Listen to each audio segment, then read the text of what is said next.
Okay. Just go ahead and hit some how you normally would.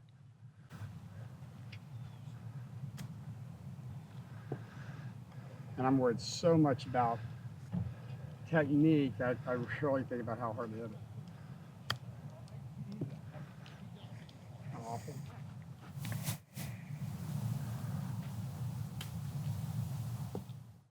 Okay. Stand over here and watch this. You do what almost everybody does. You got a couple of things. One, we were all taught to lean to our left foot, which you do. But when you lean to your left foot, you do what I did all my career is you lean left and your head stays back. Okay. So now your shoulders are tilted and your head is to the right of the ball. So if I make a swing now, you see where my club's going to bottom? I mean, if I don't do anything, it's Right going into your head. to... Okay. So then you walk up here and you're here. Well, now you've got to try to figure out how to do something, all right? So watch what I'm going to do here. There's two ways to get your weight left. You can do what you did, which is go this way, or you can tilt this way and then bend. Now you see where I am now? So now my eyes are actually even or slightly in front of the ball. My shoulders are more level, and now you see where my swing's bottoming out? Yes. And so then I can come up here and all I've got to do, all I've got to do is let the club just drop, and it's going to bottom out in the right spot, okay? I like the noise of that one. Okay, so we got to get your swing to bottom out different. So go ahead. Just bend this way, right? Hang on. Just take your club, put it in your hands. The other thing is you need to choke down a little bit. I've never seen it. There you go. Okay, so if we stood up and I said, okay, Jackie, we got to get your weight to your left side. Mm-hmm.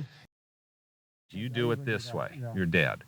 Or we could do it this way, Right. and then you bend. Now just make, right, now just make a swing and let the club just brush the ground. See where it's brushing the ground now? Now set up to the ball and just copy the circle. Don't worry about the ball, copy the circle. There you go. That was perfect. Go ahead. Yeah, right there. Now just let the swing.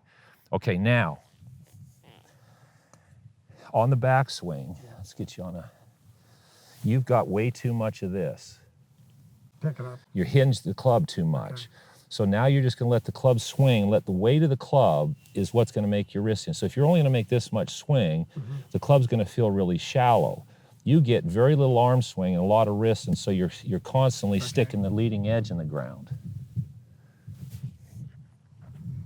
So set up with your shoulders more level, your head slightly in front of the ball, then just let the swing, there you go. Do it again. I mean, I'm telling you, I chip like a 36. You do, there's a reason. There you go. Make the circle bottom out in front of the ball. Better. I mean, this is as hard a chipping area as you could have to chip off from. I said, this way.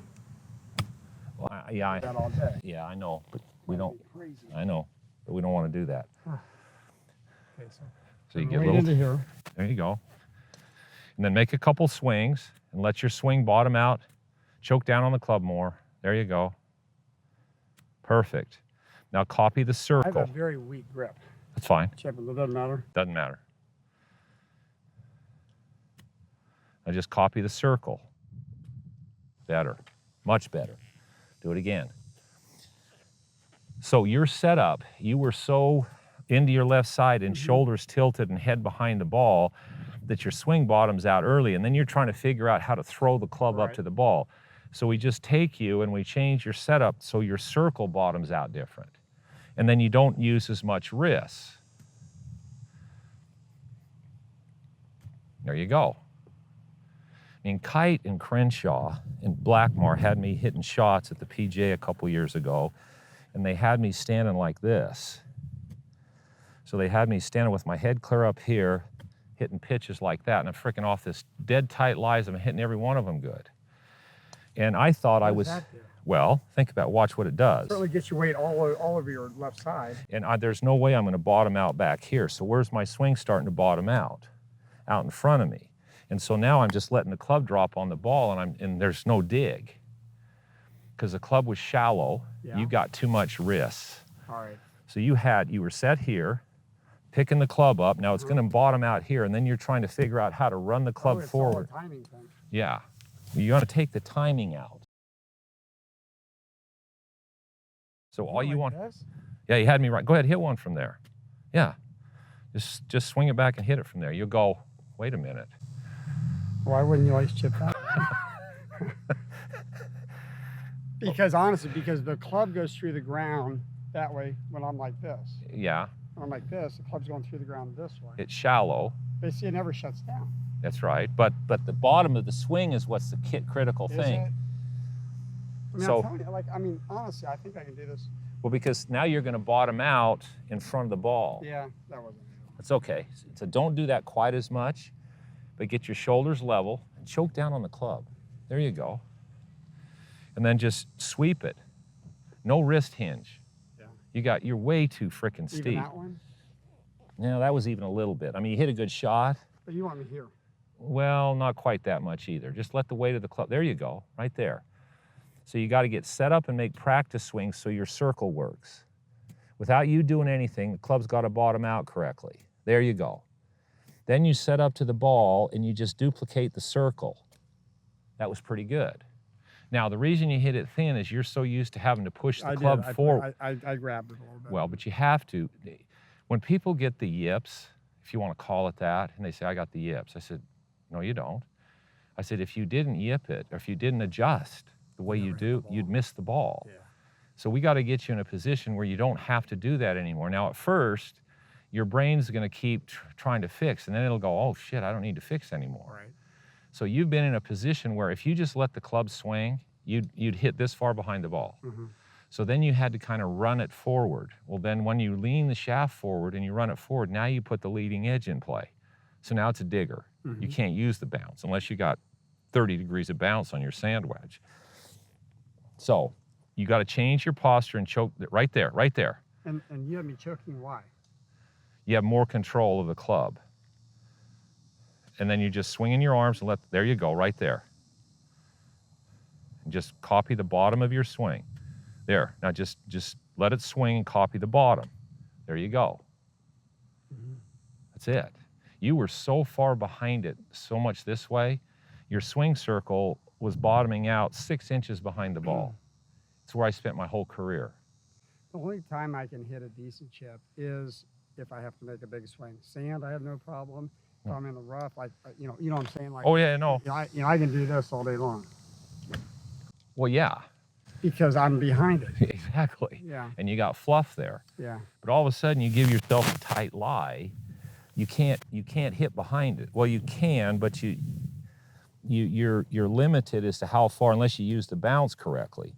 Now you can hit behind it if the club's coming in shallow enough that the bounce doesn't dig. Well, you're steep. You got 3 really bad things going. Yeah, I'm steep. You're steep, you're up, you're from the inside, and your shoulders are tilted and your head's behind the ball. So you keep sticking the leading edge in the ground. So if we just change. Hey, give me an idea. How, and doing it, I got everything you're saying. Now, how am I going to shallow it out? Just by the well, left, just no wrist. See, if you just swing in the club like this, and then you set up, you feel like you're going this way. So you feel like your shoulders are level and your eyes are slightly in front of the ball. And then all you're doing is you're letting the club just drop on the ball. See, there's very little, and so now there's no divots. See, because now you're coming into the ball shallow enough that the bounce actually works. Now I got a little steep with that, but it still worked because I hit the ball first. I'm sure the superintendent here can't wait till I finally learn how to chip, so he doesn't have this all over the edge of his greens. So I'm here. Yeah. So your shoulders are level, and your eyes feel like all that's done is it's moved your circle when you don't do anything where it bottoms out in front of the ball. Then all you do is just let it swing and don't do anything with, there you go. You don't do anything with your wrists. There's no lifting the club up. You're just making the circle. It's shallow and bottoming out. Now see, even there you hit behind it, but because you were shallow enough, you still hit a good shot. Yeah, it's the same distance. Phil Rogers, I took a lesson from him at La Jolla Country Club. And I'm terrible with my wedges. And he watches me hit like 2 wedges. And Phil, then he goes, oh, give me your club. So he stands up there and he's hitting 3 or 4 inches behind the ball. So he says, you got to learn to do this. So he sets the ball down. He says, see where that ball is? I go, yeah. He goes, okay. And he hit like 3 or 4 inches behind the ball, and he still hit a pretty good shot. Right. He says, until you can learn how to hit this far behind the ball and still hit a good shot, you're never going to be able to chip very good. You got to be able, on the golf course, under pressure, hit behind it and know you're going to hit a good shot. And he just kept showing me, but he didn't tell me how. Now, see, here was where I was off. So I went home and I said, okay, so I'm going to try to hit behind it. Well, see how steep I was? Right. So then I'm trying to figure I couldn't do it. See, that's where I am mentally. Exactly. So what he was doing is he was set up like this, and he was so shallow into the ball that when the club hit the ground, it just slid. Plus, he used the toe. So you see how far I hit behind that? And still hit a good shot. Now, he didn't tell me the setup, so I was trying to do it from here. Right. So then I'd get here, and I'd just keep sticking it in the frickin' ground. Well, now I know what he was doing. See, he's hitting that far behind it, and the club would just hit and slide on the ground. So once you know you've got that much room for air, I mean, now you're going, okay, well, all I got to do is just get it close to the ball, and I'm going to hit a pretty good shot. Right. Because you can still miss it. Here, go ahead. So eyes are in front of the ball, and the most important thing is that your right shoulder is higher than your left, and it stays higher than your left. It's got to, yeah, it has to stay up. Oh, really? It can't go down. I remember you said that when we were in Cabo. You got to keep it high here. Your right shoulder, because think about it, you're set up in the club. That's where I heard you say it. I said, why am I able to chip with my just right hand? You said, because your my right shoulder just stays high. Yeah. It doesn't go this way. So you get set this way to start with, then you go back and you start down, your knees go this way and your right shoulder goes down. So you get in front of it, and then your right shoulder stays high and no wrists, and you just sweep it. There you go. All right, now it makes sense. That makes complete sense. Perfect. 100%.